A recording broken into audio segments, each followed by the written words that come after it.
I remember the first day I met Noel. And it wasn't a very good day either. It was the first day of 7th grade. I was getting on the bus, and I go about 80% of the way down the aisle, because everyone knows that that's prime real estate when it comes to bus seating. I sit on the outside. When about right before we take off to go home, I see Noel jump on the bus with his gray JanSport book bag in hand. He comes down this aisle, and his eyes slowly zero in on me. And I'm like, here we go. This is it. He stops right in front of me, looks me up and down, and gestures, "Scoot over, man." And I was going to say something, but I figured, let me not. So I scoot in, cut my losses, and scroll through my phone for the rest of the bus ride. And I was pretty upset. I was upset that I didn't get to meet any friends that day on the bus. But I thought, tomorrow's my day. So started the countdown in my head to when I'd have this inevitably violent altercation with a complete stranger on the bus. But he took it reasonably well. The next day he came in, he looks at me again, "Scoot over, man." And I'm like, "Look, here's how it's gonna go. We're gonna take turns. One day you'll sit on the outside, and one day I'll sit on the outside. That way we can take turns talking to our friends." And he thought about it for a second. And he started nodding his head yes. And he was like, all right. So I get up, he sits on the inside, and I sit on the outside, where I made a ton of new friends that day. And then just like that, we'd go back and forth for the next 2 weeks, not talking to each other, not even looking at each other. We just knew, what, today's my day, and tomorrow's your day. And so eventually one time he tried to play kind of smart with me, which was kind of funny, because I knew it was my day.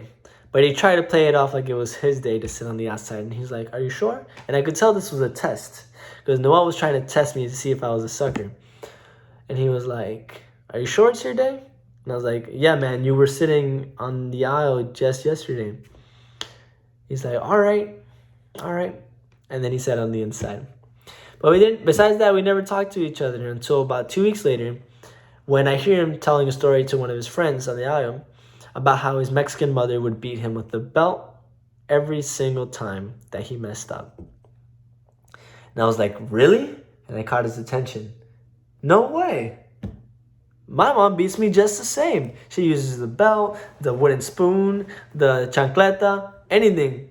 And he's like, yeah, man, the chancleta hits the hardest. Don't, like, seriously. And then we just started talking about all the things that our Mexican parents do as part of our culture, our traditions, and our customs. And from there, we just bonded. I mean, we literally bonded over our parents beating us and the shared pain that we knew entailed from such punishments. It was something else, really, let me tell you. I can't make this up. You'd think I was making this up, but it was just the way it happened. And we stayed together all throughout middle school, all throughout high school, until college, when he started talking more and more about this new girl he met at work, Maria. And I was starting to get a little worried, because Noel usually doesn't get hung up on girls like that. But I prepared for the inevitable winter, which would entail and ensue in our friendship. Because whenever he does get in a relationship, he always pays more attention to the girl than to me. So I prepared for the winter. It started when he started dating her the following month. And I'm still waiting for the said winter to finish. Of course, today, he's getting married to her. And I have to say that I'm really excited to see where this takes the two of you, because you both are incredible human beings with lots of love, passion, and kindness in your hearts. And I just wanted to say that if you guys ever need Mexican food catered to your house, you know who you can call.